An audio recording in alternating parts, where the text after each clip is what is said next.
Assalamualaikum warahmatullahi wabarakatuh.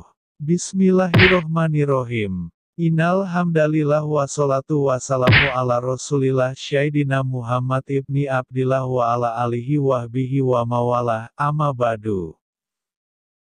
Kisah sahabat Nabi, yang ditakuti iblis. Kisah sahabat Nabi Muhammad Sallallahu Alaihi Wasallam.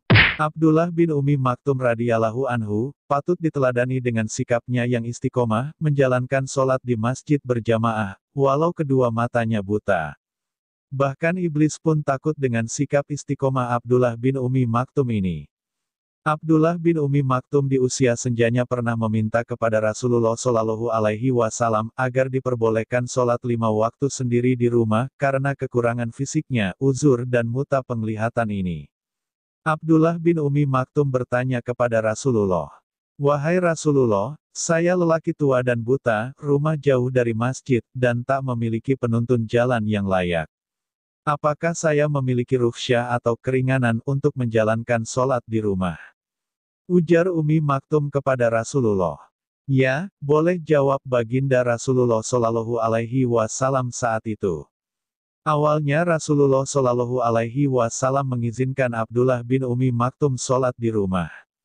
Lalu ia beranjak keluar, segera dipanggil kembali oleh Rasulullah. "Apakah engkau mendengar seruan sholat?" tanya Rasulullah. "Ya Rasulullah, saya bisa mendengarnya," jawab Abdullah bin Umi Maktum. "Kalau begitu engkau tetap harus hadir di masjid, sholat berjamaah bersama kami." Mendengarkan jawaban Rasulullah Shallallahu Alaihi Wasallam, maka Abdullah bin Umi Maktum pun tetap istiqomah menjalankan sholat 5 waktu berjamaah di masjid. Dalam riwayat Ahmad disebutkan bahwasanya antara rumah Abdullah bin Umi Maktum dengan masjid terdapat bebatuan dan pohon-pohon kurma.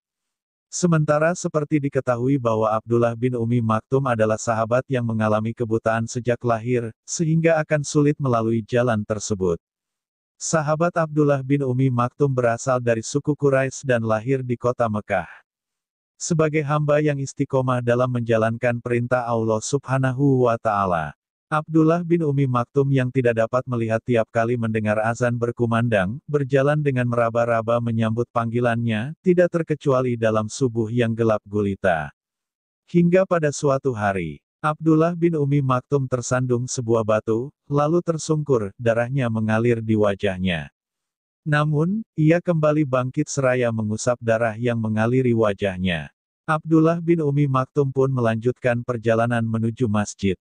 Sejak saat itu ada seorang laki-laki yang dengan ramah selalu menjemput dan menuntun Abdullah bin Umi Maktum pergi ke masjid setiap waktu sholat tiba, kemudian mengantarkannya kembali ke rumah.